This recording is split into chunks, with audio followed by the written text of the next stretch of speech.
And good morning, Hoosier fans, and welcome to another slightly frustrating edition of Hoosier Morning After. This is Hoosier Morning After Northwestern. Sorry for the delayed episode of Hoosier Morning After. I was out of town for work, and I did not trust the hotel signal to be able to deliver a quality enough podcast. As many of you know, when you travel, sometimes that hotel internet is less than trustworthy and consistent, very much paralleling the kind of performance we got from these Hoosiers in this game. Indiana goes to lose to Northwestern in this one, 62-64, finishing, bringing the record for Indiana to 18-8, 9-6, tied for third place in the Big Ten with Maryland right now. Just a rough effort and focus in that first half from Indiana, and that kind of bringing that kind of effort and mentality to a Northwestern team that is pretty good defensively and has good defensive plans against teams, is not a good brand for a win in this situations, or setting you up to have a good start. Indiana finishes with a season low 20 points in the first half, but then that second half, they made adjustments. And that was something we harped on this coaching staff not much more than a month ago, that they were not making adjustments for this team. And these adjustments have been coming. They played a lot of two-man game with the big men down below, and it just came way too late. They just needed to make that adjustment earlier on in the game. Impressive as it is to nearly come back in this game, it is just near impossible to be down by so much in the Big Ten on the road and think that you're going to be able to pull it off. And again, there's so many different negative things that you look at, or that I at least look at in this game, that I kind of turn around and go, well, at least we've improved from the season earlier on, and even last season, to the sense that what would we have heard last year? Or what was the common argument last year was that IU would dig holes that they can't get themselves out of. Now, granted, yes, we didn't get out of this hole, but with how big of a hole we dug and how much we fought and nearly came back from this was impressive, and is at least a positive that you can take away from this game and this team, is that there is no quit overall in this team, that they will continue to try to fight for this. Scares me a little bit that they have to continue to fight like this in games, that we can't have games right now. And I mean, part of that's because of the schedule and the way the Big Ten is this year, that we can't have games that we can run away with and rest some guys, because some of this long play that some of these players, a lot of these starters for Indiana are playing, Trace Jackson Davis mainly, may catch up on him.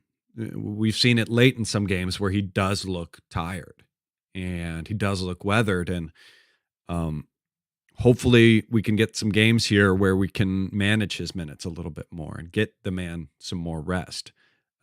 Looking at the schedule, I doubt that.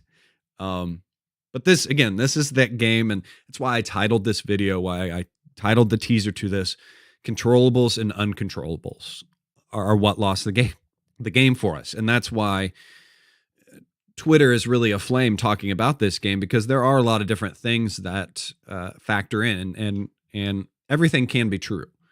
IU lost the game on a bad call, or a chance at least to take it into overtime, which I think, again, if this game went into overtime, IU would have pulled it out.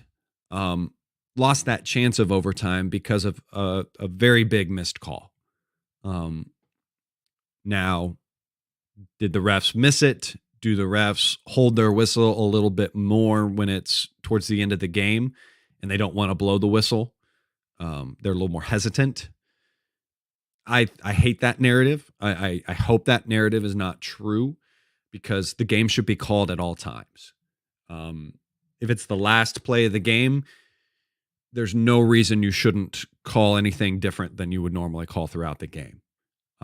In that play, we've seen plenty of great angles of that final play. Boo Buie isolated on Trey Galloway. We knew that was going to happen. They were going to give it in Bowie's hands to let him make the decision. He is quick. He is fast. He is someone that can get around a lot of guys. Trey did a fantastic job on him of staying in front of him. And when Bowie initiated the contact, because he did by lowering his shoulder, Trey tried to stay with him. And then Bowie pushes, shrugs off of him, fades back a little bit, and takes that shot. A lot of people I see argue about, well, should Trey have fallen down? Would he if he would have fallen down, he would have gotten that call? Maybe. But there in another realm is the brilliance of that play, designed or not by Bowie to hit him like he did, but how it fell together was in pushing off on Trey. He pushed him into Trace Jackson Davis, the help on that. And therefore, Trace put his hands out and caught Trey from falling down, accentuating the charge and push off. But what that also did was that took Trace out of the equation as well. Had Trey not fallen into him or fallen to the side, we might have had Trace going up for the block. So again, that's getting micro on some of those uncontrollables right there that caused the game. Obviously, another controllable, though, that is a factor in the outcome of this game is those 2 technical fouls. And I do like in many instances, especially with the Big Ten officiating that we're dealing with this year, to have your coach get fired up at the refs and get that tech. But you got to use your tech as a coach wisely and use it to benefit your team, because you've seen very often in games where coaches will get techs and then you'll see the foul calling kind of change a little bit. You use that to kind of point things out or snap the refs out of a stint of weird calling or uneven calling or whatever. Techs do end up a lot of times change the dynamic of the foul calling within a game. That I don't think that was the case within this one. And Woody, and I understand where his instincts went, and sometimes you lose yourself in moments. And again, it was about the lightest touch you can ever have, but he gets that second tech because he didn't feel like Larry was giving him the attention. He wanted Larry's attention to talk to him about that play and everything. So he reaches out like any normal person would when you're trying to get someone's attention and touches him. I wouldn't necessarily say grab. I wouldn't say that he spun him around. It didn't really affect him, but he touched him. That's all it has to be. By rule, that's all it has to be. It could be one finger and you touch him, and that's a tech on a coach. Disappointing that moment happened. And again, like I said, disappointing that didn't have the benefits of what a tech can have. But just in the long run, as we see, obviously we didn't know in the microcosm of when that tech happened, what that would do to the game and how that would affect it and how close it would be at the end. We were just dealing with how far down we were at that point in the game and how that might help affect what the play calling and how things were going on in that game, because Trace was getting mugged a lot down below. And I think a lot of that was from there. And that travel was clearly a travel that was missed as well, that led to those 2 techs. So obviously there's 4 points right there that were delivered to him. Luckily, we stopped them on that possession, that following possession after that tech. But that's a factor. That's a factor as well. And then again, like I said, you control the controllables. The other controllable is just IU needs to come out better in this game. So that's that. That's that. There was also great plays that we saw within this game. I think Miller Kopp really kind of struggled a little bit in this game, and he tends to struggle against obviously his alma mater. They were going at him. You should never get chants like that, never curse and anything like that, and with chants to players and everything during the game. That's IU shouldn't do it. No one should do it in that sense. Come up with uh, better insults. Come out with better jeering. I mean, it was easy to. They had the great little cutouts, the pencil neck things. Do that, chant that. That's fine. But they constantly went back to that time and time again. And sorry, but half-assed after the fact apologies and comments by Northwestern, both their athletic department saying one that they don't condone that. Well, then have the PA announcer say something during the game. And then the Northwestern coach as well saying, yeah, I wish I had the power to stop that. You're the coach. You have the power. Us in Hoosier Nation, we all know, we all remember when coach would get on the PA, Coach Knight would get on the PA and tell the student section to cut it out, all that kind of stuff. We remember that. So don't come at me with these half apologies or comments after the fact. I wish they wouldn't have said that or everything like that. Miller Kopp was part of our program and a great guy and everything. When you could have easily come out on the PA, you could have grabbed the PA, you could have told the PA announcer to cut it off, and they would have. They would have listened to you. I'm sorry. Anyways, I diverge. Miller Kopp, I think struggled overall in this game. Did make a three. Would have loved to see him use that as energy because we've seen like Kopp on fire and angry before. They tried to use him as a defensive liability as well in this game by switching him over to Boo Buie a couple times. I believe Trey and him did a good job kind of switching back and nullifying that. He obviously had the assignment of Audige, which is a little bit of a struggle for him, but I think he did a pretty good job on him. Audige tends to just kind of light it up. He lit it up in the first half, kind of really struggled. Obviously, Northwestern overall struggled in the second half, but Audige kind of really got going and got a hot hand more so than he normally does. He got that playing the Indiana Hoosiers blessing that some players tend to get sometimes against us. But that's another situation where I think IU in full health matches up defensively a lot better against that team. And just, again, overall every team, because you have Xavier Johnson in on Boo Buie, shutting him down.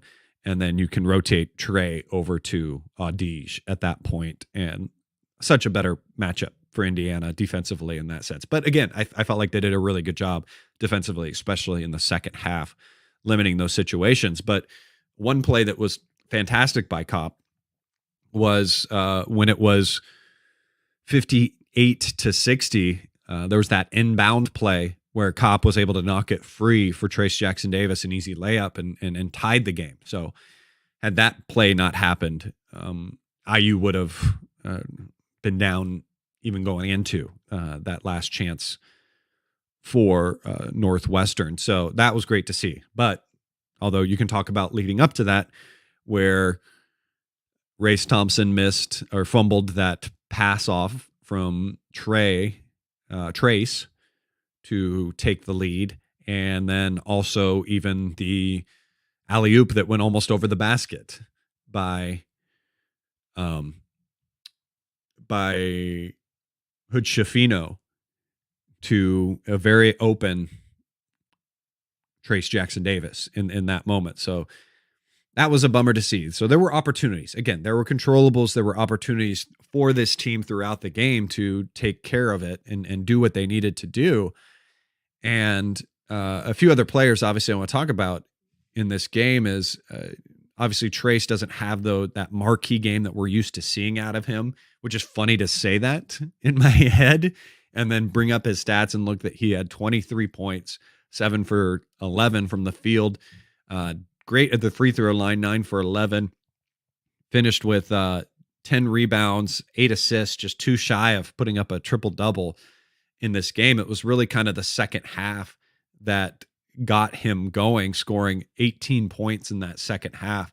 that's when they kind of went to that two-man game underneath and everything, and paralleling, looking at Race Thompson's numbers in the second half as well.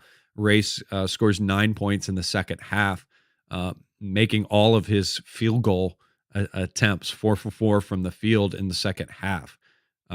His 4 points in the first half all came from free throws. So obvious to see where the offense came in the second half for Indiana. The only thing that you look at stat wise for this team is the 3-point attempts, and it's just 3 made out of 11. A lot more could have been open, should have been open. There was one, especially towards the end of the game, where where Trace is really good at those cross passes through the double team, where he sailed one almost over Miller Kopp's head. But just kind of a low percentage shooting overall for this team, as we normally can hit those a lot more. Speaking of the 3-point shooting, one thing that I did see in this game, and I was hoping to see more of, that I do like for plays,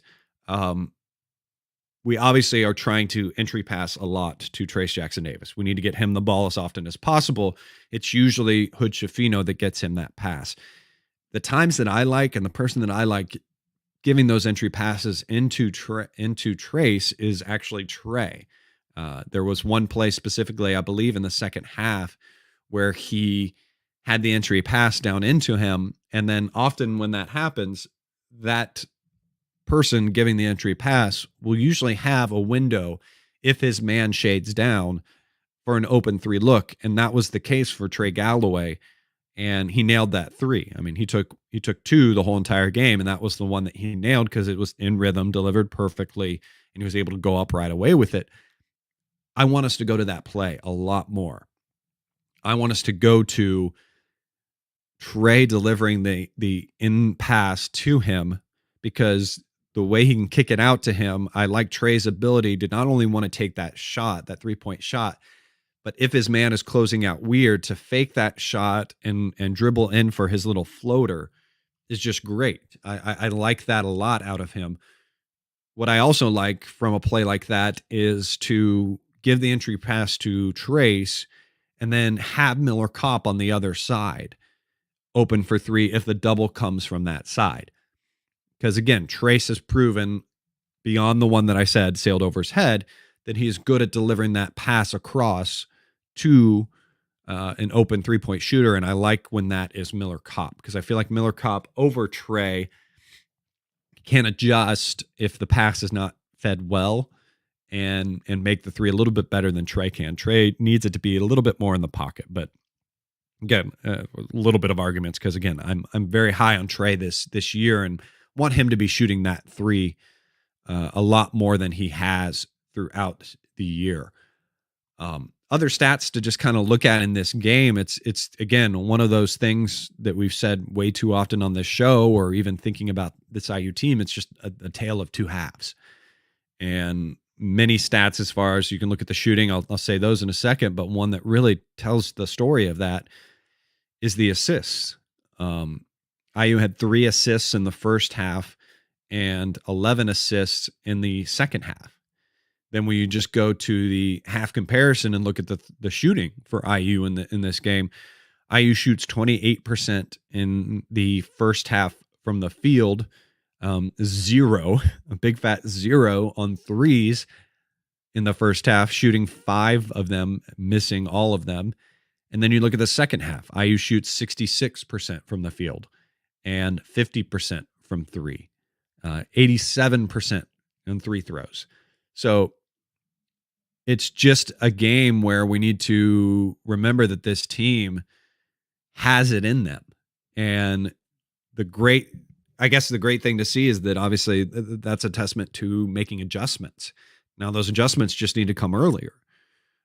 IU needs to find that game, or find what we need to do to click a lot sooner, because you spot a team 20 points and then you get going the way your offense can.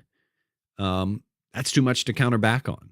I mean, you look at the games throughout when IU has had good offensive games on the road or in the Big Ten at home or whatever, and that's IU winning by 15 plus points on many occasions.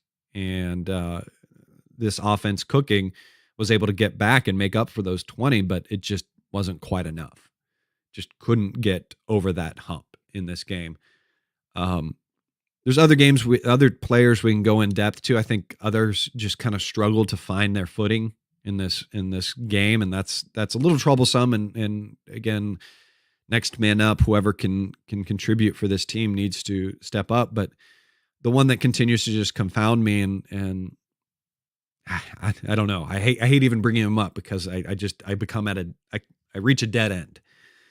Is Tamar Bates. I know it's like having that loaded gun ready there to fire, and it just keeps malfunctioning.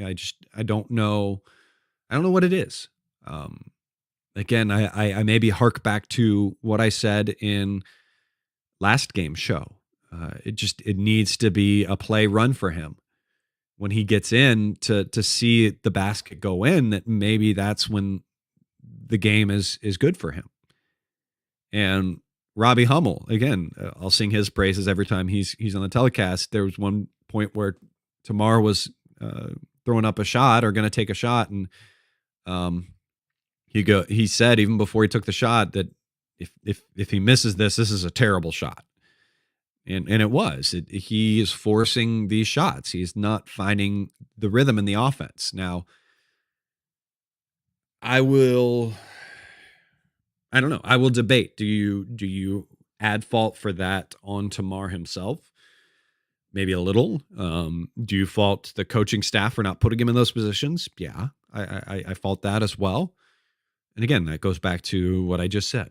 I think they need to find situations for him to get open with the ball and get it in there, see it go in there, because he feels a lot better when that ball goes through the hoop.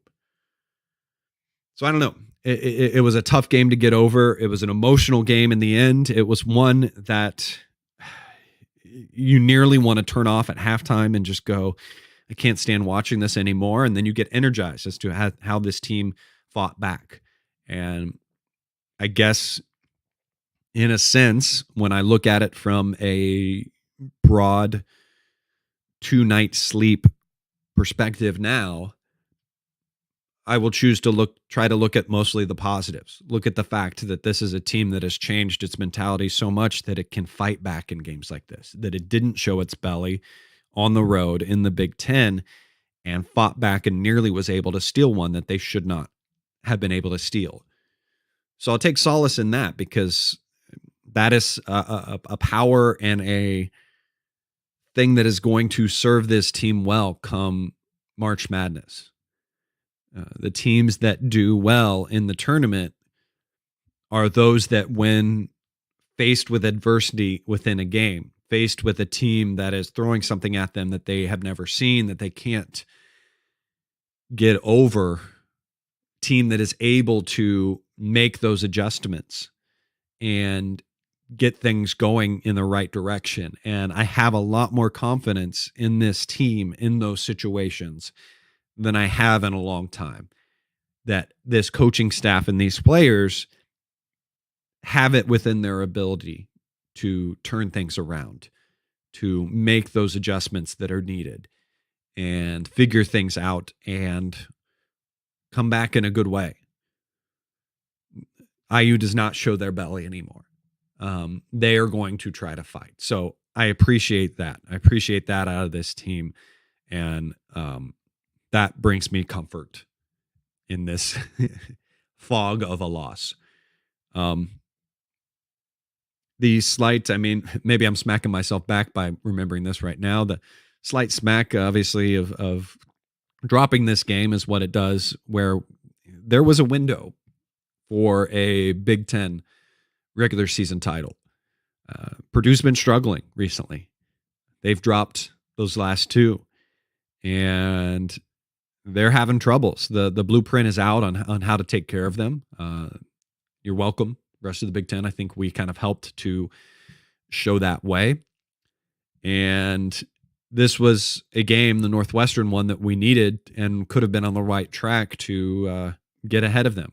There's still a slight bit of chance, but IU has a tough kind of run going forward. We play tomorrow at the great 12 o'clock noon tip that we love to see versus Illinois. This is at home, so we need to have our juice. Things need to be up. Obviously, those guys that struggle on the road, Tamar, Trey, usually are a little bit better at home. We'll need that. Last time we faced Illinois at Illinois, we beat them by about 15 or so. So they're going to be coming back for fire. Then it doesn't get easier from there, guys, at all. We are at Michigan, always a tough game. Again, we handled Michigan the same way we handled Illinois earlier in the season by about 15 or so. But again, playing at Michigan is a whole nother beast. Their student section brings it, and the energy is high there. Then that following Saturday, we have at Purdue, which again is going to be a tough one too, because Purdue at that point is going to be clawing to keep a hold of their first place standings. So not an easy into the schedule for this IU team, an IU team that is obviously starting to get weathered and everything. The positive things that I guess I take going into this stretch is that thank you, Henry. I said Michigan State is what I mean. The solace that I take into this is that we have one in the chamber as well. We have an Xavier Johnson that could be back before we know it. I don't know when. I don't know what level he's going to be at.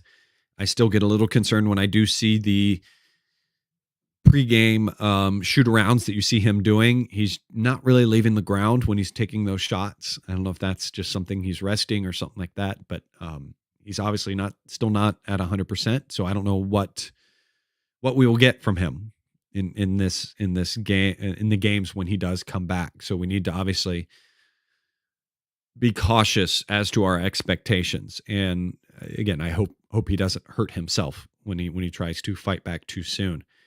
But yes, we will see a big game tomorrow, next game, and next game, and next game. Don't look too far forward as a team. Obviously, Woody seems to do a good job, and the guys talk about it in the post game that they stay focused on the game at hand, and they don't try to get caught up too much on the games following up. So, yep, that's going to do it on this edition of Hoosier Morning After. Thanks for joining me on this solo edition. We'll be excited to have you back again with me. Martha should be back with me on Sunday for Hoosier Morning After Illinois. Special thanks to Bob Thompson for producing the music you hear on the show. Thank you for being with us. Those of you live here, those of you on Twitter, those of you listening on your podcast platforms. Don't forget to hit the like and subscribe here on the YouTube video if you're watching here. I appreciate you being here with me. We'll be back again the morning after the next game. Until then, guys, go out there. Have yourself a wonderful day. And let's go Hoosiers.